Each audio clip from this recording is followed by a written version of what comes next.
Hi everyone, welcome back today.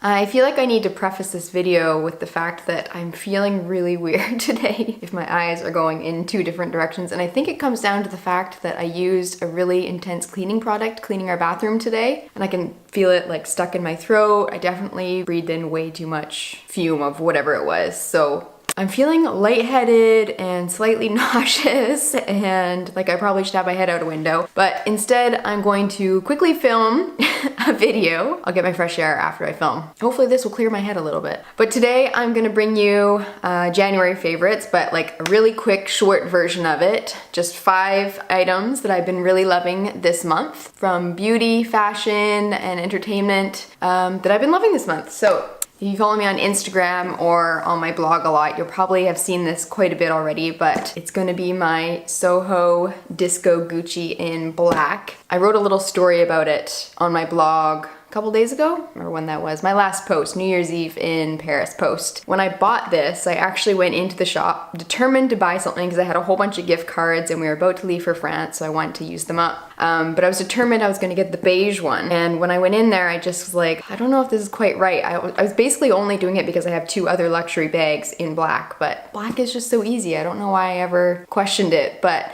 I walked away empty-handed that day. I brought Ken in the next day and he was like, oh, for sure, the black, why? How is that a question? And I was like, well, I have 2 others. I was trying to be like realistic here. And he was like, no, get the black. So here she is. I've been loving it ever since I got it. I didn't get that much use right away because we were in the middle of moving and didn't want to damage it too much, although it did come along on one move day in one of our vlogs. But ever since we've been here, I haven't even touched my other bags and I haven't even bought anything else. So this has been the only bag I have used for all of January and even before January, the end of December too. So I think I should do a whole review on this thing and maybe like a what's in my bag, because this thing is awesome. It's so comfortable, easy. You can throw it on over everything. It can be dressed down, but it can also be like really nice for an evening event, which I've done a few times here for like cocktail events with Ken's school and stuff. So it's just so comfortable. It's just like a really squishy, nice, soft leather. Not cheap, but once you have it, you will not look back. My second fashion item is something, again, that was all over my Instagram stories and I had lots of people asking me about, is a jacket that I've been wearing pretty much non-stop since I got it. I didn't get it right at the beginning of January, so I don't know if it's like cheating a little bit on a January favorites video, but ever since I got it, which was several weeks ago, I have been wearing it non-stop, and I have definitely needed it a lot because we've had insane rain here in France. I've even been told that Paris is flooded at the moment, so I haven't even looked up pictures of that. I don't know how bad it is, but we've had a ton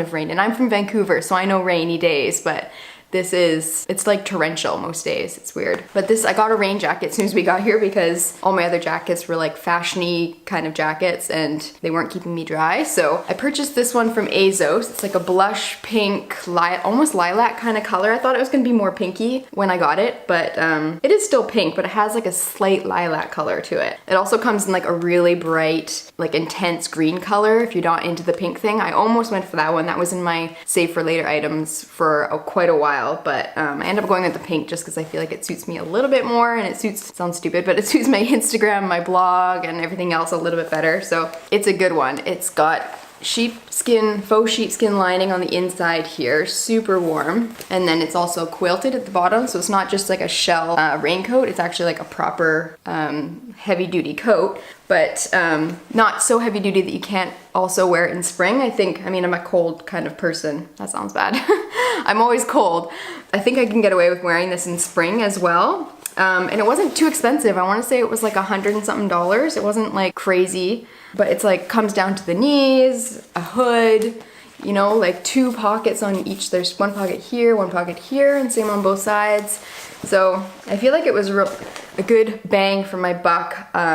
Certainly this month, it's been my right-hand man in keeping me dry. So I could not have lived without that this month. And item number 3 is actually this little gold necklace. It's nothing expensive. It's like €8 on, also, again, Asos. I'll have everything linked down below if you're interested in anything. But I did buy the Missoma nameplate necklace not long. Well, that was my birthday present, so that was in September. But I haven't worn it that much because the first time I wore it, the chain snapped from the hook in the back. They replaced it, no problem, sent me out a new chain, but I've been kind of afraid to wear it because I'm afraid it's gonna like drop off me and I'll never see it again. It was quite an expensive necklace, so I need to get back into wearing it, but I'm just a little bit like, where's it gonna end up? So I bought this one. It's a much longer chain. It comes down like down between the boobs here. I love the way it looks with the Misoma and this one together. It adds like a nice layering effect, but just on casual days when I'm hanging out at home doing this kind of stuff, I like the way it looks just hanging over like a really simple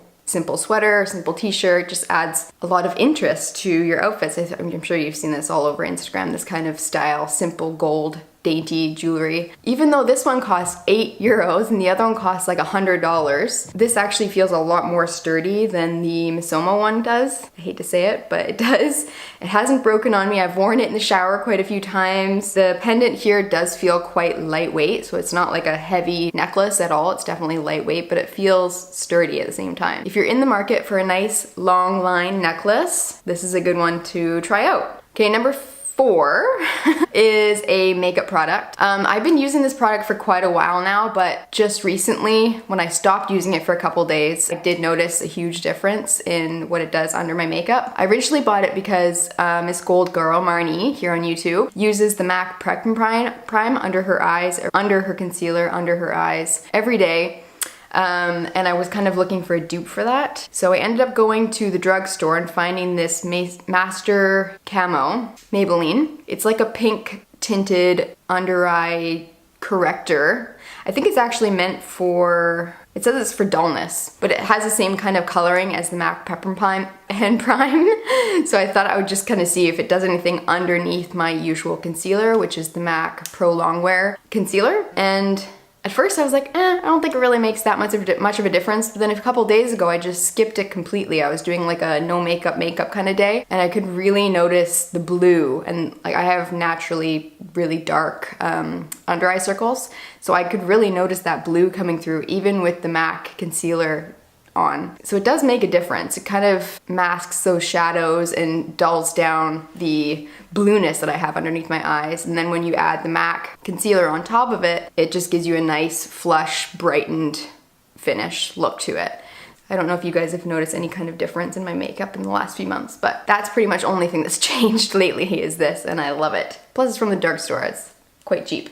And my last item is an entertainment item. So since I've been home a lot lately, I've been watching a lot of Netflix. I love to have like noise going on in the background, even if I'm not watching it, just have something on in the background.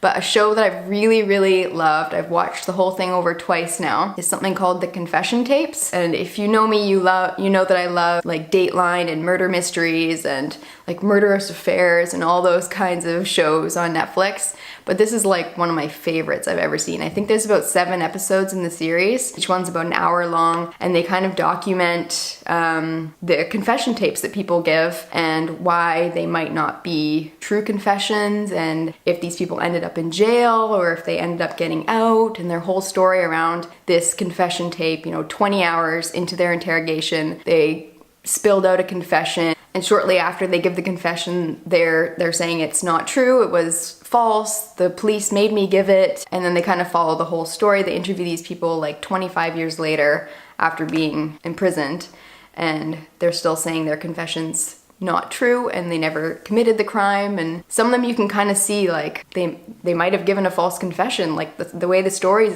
comes together, it just seems like it's not possible for them to have committed it, yet they've been in jail for 25 years. It's very, very interesting. There's stories that I've never heard of before. A lot of like the Dateline shows and stuff that I watch now, they're redone stories. I already know what's gonna happen in the end, but these ones were all brand new to me, really interesting ones. So yeah, if you're stuck on rainy days like I am, that's a good one to look up. It was super, super interesting. Can't wait to watch the whole thing through again. I know, I'm one of those people, I watch things on repeat. Okay, I think that's all I'm gonna share for today. Quick and easy, 5 items. I think I'm gonna try to do this for future favorites videos, just to try to keep it condensed. I tend to blabber on, even though I'm generally a pretty quiet person. You put a camera in front of me and all of a sudden I have 1,000 words to say. So I'll leave it there for now, and I'll see you in the next one. Bye.